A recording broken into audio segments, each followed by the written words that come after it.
Well, it's time for Gender Reveal with Kiralee Smith from Binary. Kiralee, welcome. The big news last week was the passing of Alex Greenwich's so-called Equality Bill through the New South Wales Parliament. Now, Kiralee, before I bring you in to comment on this, let's just see a little of the contribution of one of the good guys in this debate, New South Wales Liberal Upper House MLA Rachel Merton. They have a right to expect genuine scrutiny of a bill that seeks to overturn some fairly fundamental pillars of our identity, like our birth certificates. They have a right to know and receive answers on how these changes will impact areas such as women and girls services, spaces and sport. What we see with this bill is a tawdry wedge politic. It's disrespectful, an attempt to ram through the bill, the amendments, with as little scrutiny as possible. Now, Kiralee, you and I have spoken a lot about this bill in the lead up to it. It's been a long time coming.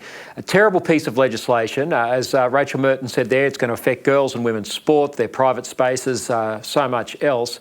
Why do you think this passed so easily? Why do you think politicians, not enough of them, can be convinced to protect girls and women? Look, Lyle, it's a great question. I mean, this is not an equality bill. It's an erasure of women's rights bill. And it really begs belief as how they, I know so many people have made submissions, they've contacted their local MPs. Why these people are refusing to acknowledge how dire and devastating this is for women and girls in New South Wales is beyond the pale. I don't know why they don't understand the consequences. They don't seem to understand that as more people become aware of it, it will translate to votes and they will be voted out because they are denying the fundamental reality of biology. And if they're going to lie about biology, then it proves that they're going to lie about everything else.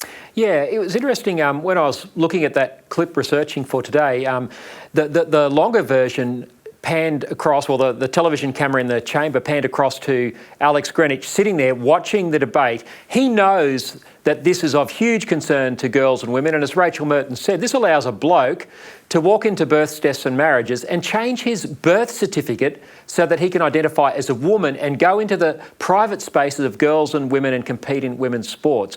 What planet is Alex Greenwich on? Well, he's on a planet, that I guess it's been the story of history, though, hasn't it? The oppression of the vulnerable. And in this case, it's the oppression of girls and women. And that has been throughout history, throughout culture. Men, insecure men, and not all men are insecure, so don't hear me saying that, but there's too many insecure men who want to assert their dominance over women. And I suspect that that's what's happening here as well. It's just another way to grab power in a very underhanded way, but it's not going to succeed in the long term, Lyle. This will only be for a time until the majority of people wake up and realise what has been sold and erased under the false premise of equality. Yeah, absolutely. Look, the New South Wales state election is not until March 2027.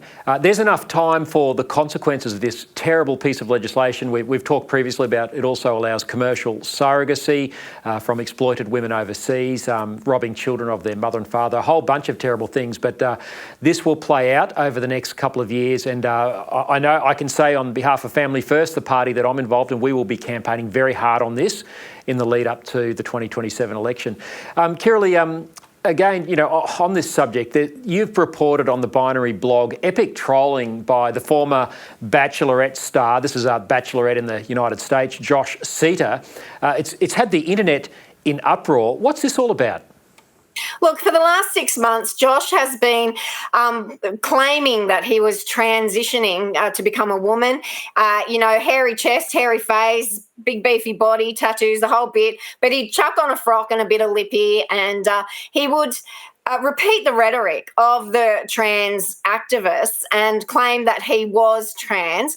Now, a lot of people did see through it or hoped that it was all a big troll, and it's turned out that that's exactly what it is. But in those 5 or 6 months, so many trans apologists have tried to defend his behaviour, have tried to tell us that we should accept men like him in our change rooms, in our toilets, in our sports, in our spaces. And Josh has come out swinging, absolutely swinging he's now being criticised for appropriating or making a mockery of transgender people, and he just fires back and says, well, you've made a mockery of women. I'm only doing exactly what you did to appropriate womanhood, and you're upset with me. So he's really exposed the farcical situation that it is when a man dons a costume, changes his name and says he's now a woman, because we all can see through it. We all know that's not true. And in his case, he's made a mockery of it, and good on him. Well, everyone can see through it, Kirralie, as you say, except for the hapless parliamentarians in the New South Wales Parliament, those of Labor and, of course, the independent gay MP Alex Greenwich. But as I say, 2027 is coming around. Kirralie, you've also reported that our friend Bernard Gaynor, who's just a terrific champion of the rights of children and families, he's a relentless campaigner, but he's won a significant victory in the federal court last week relating to a book that we've reported on before. It's called Genderqueer by Maya Kobe, and it contains pedophilic content, which we've shown pixelated versions of before. I've chosen not to show it again this week. It's really quite obscene. But tell us what Justice Ian Jackman has ruled. Yeah, well, he's ruled that the Classification Board basically acted very inappropriately by ignoring the submissions of many, many people who did make submissions to the Classification Board saying that it was pornographic and pedophilic, which the book is, and the Classification Board ignored all of those submissions, misread the public completely, and the Federal Court has found that they need to take those things into consideration because this book is not appropriate for children, and they must consider this in their review classification process because they've not done their job. No, they haven't. And well done to Bernard Gaynor. He's been fighting this for well over 12 months, probably longer, on this particular book. He's got it out of libraries and finally got, as you say, the Classification Board been told to do their job. I thought it was interesting, Kirralie, that the Justice ordered that Bernard's cost be paid. I think that's terrific news. It is. Bernie is the definition of persistence and resilience, and he's fighting in this space for many, many years. And hats off to him. He's a great champion in this space. He sure is. I'd encourage everyone to Google Bernard Gaynor, go to his website, see what he's up to. He's a terrific champion. Kirralie, you're a champion as well, and you've been under a lot of legal pressure for quite some time now after the police came to your house and served you with papers after a male pretending to be a female complained about you. You've been in court again last week.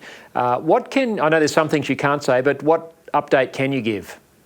Yeah, so last October there was a full hearing in the application of an apprehension of violence order that was denied. That AVO was denied to the applicant. The applicant has since made an appeal.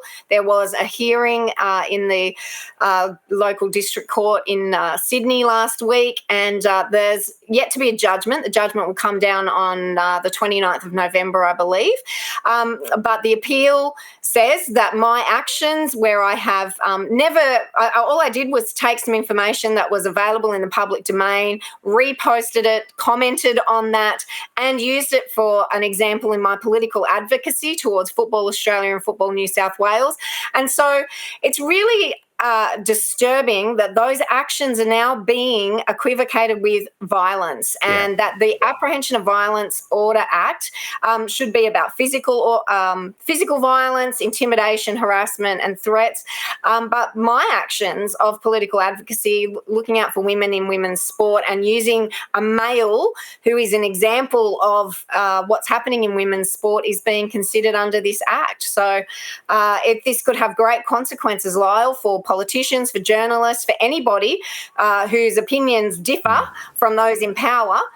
They could also be threatened with apprehension of violence orders for speech. It's absolutely outrageous, Kirralie. I mean, the idea of a man pretending to be a woman and playing soccer against girls and women, that is violence in itself because of the sheer physicality of a male body in women's sports. And yet you're being dragged through the courts for apprehended violence, supposedly because of political advocacy to say that men shouldn't be playing in women's sports. It's ridiculous. Kirralie, I know I posted on X this morning when I saw your post about this, that politicians who are silent about this and who are not fighting to restore free speech, they're not worthy of Australian values, and they should be voted out. And that's pretty much every politician in state and federal parliament at the moment. No one's fighting for freedom of speech, and I just think that's outrageous.